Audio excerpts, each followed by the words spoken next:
اعوذ باللہ من الشیطان الرجیم بسم اللہ الرحمن الرحیم وبہ نستعین وہو خیر ناصر ومعین۔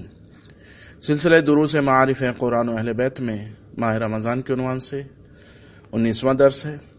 ماہ رمضان کی 19ویں شب کی مخصوص نماز 50 رکعت ہے، دو رکعت کر کے، جس کی ہر رکعت میں حمد کے بعد ایک مرتبہ سورہ زلزال پڑھنا ہے۔ ماہ رمضان کے 19ویں روزے کا ثواب روایت پیغمبر اسلام صلی اللہ علیہ وآلہ وسلم میں اس طرح ملتا ہے کہ آپ نے ارشاد فرمایا، جب ماہ رمضان کی 19ویں کا دن ہوتا ہے تو اس دن سے ہر روز آسمان و زمین کے تمام ملائک اللہ کے اذن سے زمین پر مومنین کی قبور کی زیارت کو آتے ہیں، اور ان میں سے ہر ایک کے ساتھ ہدایہ اور پلانے کے لیے بہشتی جام ہوتے ہیں۔ روایت کا حوالہ کتاب فضائل اشہر الثلاثہ جلد نمبر 2 صفحہ نمبر 81۔ ماہ رمضان کے 19ویں روز کی دعا کا ترجمہ یہ ہے کہ اے اللہ، اس دن میرے حصے کی برکات کو فراوان کر دے اور میری راہ کو نیکیوں کی طرف آسان کر دے، اور مجھے محروم نہ فرما اس دن کی نیکیوں کے قبول کرنے سے، اے واضح حق کی طرف رہنمائی کرنے والے۔ اس دعا کی مختصر شرح و تفسیر اس طرح سے ہے کہ اس دعا میں بھی 3 باتوں کو اللہ تبارک و تعالی سے طلب کیا گیا ہے۔ نمبر 1، برکت الہی کو، نمبر 2، خیر و نیکی کی توفیقات کو، اور نمبر 3، حق پر ثابت قدم رہنے کو۔ لہذا پہلا مطلب قرآن میں برکت کے عوامل کے حوالے سے ہے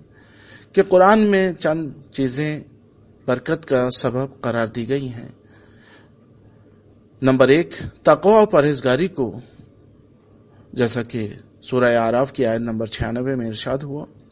اور اگر آبادی والے ایمان لے آتے اور تقوی اختیار کر لیتے تو ہم بھی ان پر زمین و آسمان سے برکتوں کے دروازے کھول دیتے، لیکن انہوں نے تکذیب کی تو ہم نے ان کو ان کے اعمال کی گرفت میں لے لیا۔ دوسرا عوامل برکت عدالت ہے، جیسا کہ مولائے متقیان علی بن ابی طالب علیہ السلام ارشاد فرماتے ہیں، عدالت کے ذریعے برکات بڑھ جاتی ہیں۔ روایت کا حوالہ کتاب الحیات جلد نمبر 6 صفحہ نمبر 501۔ تیسرا عوامل برکت صحیح و سالم تجارت ہے، جیسا کہ نبی اکرم صلی اللہ علیہ وآلہ وسلم ارشاد فرماتے ہیں، برکت کے 10 اجزاء ہیں جس کے 9 حصے تجارت میں ہیں اور باقی 10واں حصہ کھالوں میں ہے۔ روایت کا حوالہ کتاب منتخب میزان الحکمہ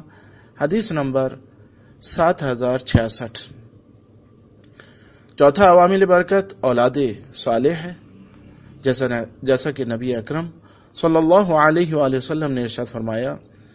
جس گھر میں بچہ نہیں ہوتا اس میں برکت نہیں ہوتی۔ روایت کا حوالہ کتاب نیج الفصاحہ صفحہ نمبر 374۔ پانچواں عوامل برکت سحری میں اٹھنا اور سحری کرنا ہے، جیسا کہ حضرت ارشاد فرماتے ہیں،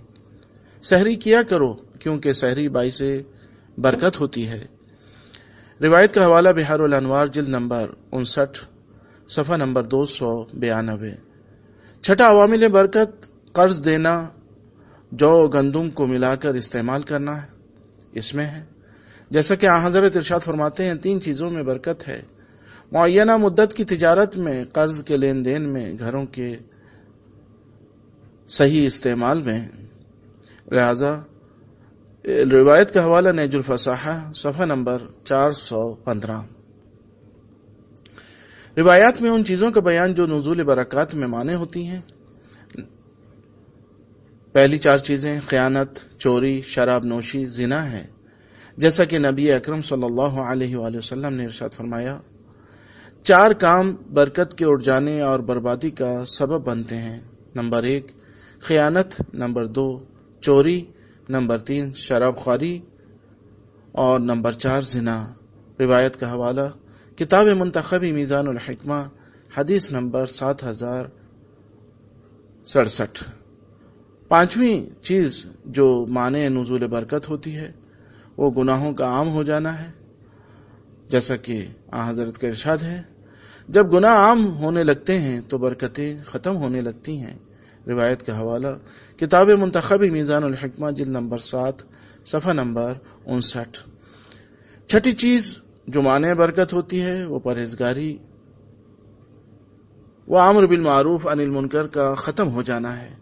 جیسا کہ نبی اکرم صلی اللہ علیہ وآلہ وسلم کا ارشاد ہے، میری امت نیکی کو نہیں پا سکتی جب تک امر بالمعروف اور نہی عن المنکر نہیں کرے، اور نیکی اور تقوی میں ایک دوسرے کی مدد کیا کرو، کیونکہ اگر ایسا نہیں ہوگا تو لوگوں سے برکت اٹھ جائے گی اور بعض لوگ بعض دیگر پر مسلط ہو جائیں گے، اور کوئی ان کا مدد کرنے والا نہ ہوگا، نہ زمین میں اور نہ آسمان میں۔ روایت کا حوالہ کتاب وسائل الشیعہ جلد نمبر 16 صفحہ نمبر 123۔ دوسرا مطلب آج کی دعا میں ہدایت کے بارے میں ہے۔ ہدایت کی دو قسمیں قرآن میں ذکر ہوئی ہیں، ایک ہدایت تکوینی، جیسا کہ سورہ طٰہٰ کی آیت نمبر 50 میں ارشاد ہوا کہ موسیٰ نے کہا کہ ہمارا رب وہ ہے جس نے ہر چیز کو خلق کیا اور پھر اس کی رہنمائی کی۔ دوسری ہدایت تشریعی ہے، جیسا کہ سورہ انسان کی آیت نمبر 3 میں ارشاد ہوا، بے شک ہم نے انسان کی سیدھی راہ کی طرف ہدایت بھی کی، اب چاہے وہ اس پر شکر ادا کرے یا انکار کر بیٹھے۔ اور اب قرآن میں ان صفات کے بیان کے بارے میں ہے کہ جو لوگوں کو ہدایت ملنے کا سبب بنتی ہیں۔ نمبر 1، اللہ پر ایمان رکھنے والوں کو ہدایت ملتی ہے، جیسا کہ سورہ تغابن کی آیت نمبر 11 میں ارشاد ہوا، کوئی مصیبت نہیں پہنچتی مگر اللہ کے اذن سے، اور جو اللہ پر ایمان رکھتا ہے تو اللہ اس کے قلب کو ہدایت بخشتا ہے، اور اللہ ہر چیز سے آگاہ ہے۔ نمبر 2، توبہ کرنے والوں کو ہدایت ملتی ہے، جیسا کہ سورہ رعد کی آیت نمبر 27 میں ارشاد ہوا، کہہ دو کہ بے شک اللہ جسے چاہتا ہے گمراہی میں رہنے یا ہدایت دیتا ہے، اسی کی طرف رجوع کرنے والے رجوع کرتے ہیں۔ تیسری چیز جو ہدایت ملنے کا سبب بنتی ہے، اللہ کی راہ میں جہاد کرنے والوں کو ان کے جہاد کے سبب، جیسا کہ سورہ عنکبوت کی آیت نمبر 69 میں ارشاد ہوا، اور جن لوگوں نے ہماری راہ میں جہاد کیا ہم انہیں اپنے راستوں کی ہدایت کر دیں گے، اور بے شک اللہ نیکوکاروں کے ساتھ ہے۔ اچھا، لوگوں کو ہدایت جو نہیں ملتی ہے اس کی وجوہات۔ نمبر 1، ظلم، لہذا ظالم کو ہدایت نہیں ملتی، جیسا کہ سورہ قصص کی آیت نمبر 50 میں ارشاد ہوا، اور اگر وہ لوگ تمہیں جواب نہ دے سکیں تو سمجھ لو کہ وہ لوگ اپنی خواہشات کی پیروی کر رہے ہیں، اور اس شخص سے زیادہ ظالم کون ہوگا جو اللہ کی طرف سے ہدایت کو چھوڑ کر اپنی خواہشات کی پیروی کرے، بے شک اللہ ظالم قوم کی ہدایت نہیں کرتا۔ دوسرے، ناشکرے اور جھوٹے لوگوں کو ہدایت نہیں ملتی، جیسا کہ سورہ زمر کی آیت نمبر 3 میں ارشاد ہوا، بے شک اللہ جھوٹے اور ناشکرے لوگوں کی ہدایت نہیں کرتا ہے۔ تیسرے، خواہشات کی پیروی کرنے والوں کو ہدایت نہیں ملتی ہے، جیسا کہ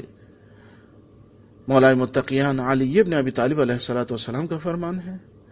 کہ وہ کس طرح ہدایت پا سکتا ہے جس پر اس کی خواہشات غالب ہوں۔ روایت کا حوالہ کتاب غرر الحکم کلمہ نمبر 428۔ اب وہ چیزیں جو بہترین ہدایت ملنے کا وسیلہ اور سبب بنتی ہیں، نمبر 1، قرآن پڑھنا سمجھنا، جیسا کہ سورہ اسراء کی آیت نمبر 9 میں ارشاد ہوا، بے شک یہ قرآن اس راہ کی ہدایت کرتا ہے جو مستحکم راہ ہے، اور ان صاحبان ایمان کو بشارت دیتا ہے جو اعمال صالح بجا لاتے ہیں کہ بے شک ان کے لیے بہت بڑا اجر ہے۔ دوسرے، اہل بیت اطہار ہیں محمد و آل محمد علیہ السلام، جو بہترین وسیلہ ہدایت ہیں،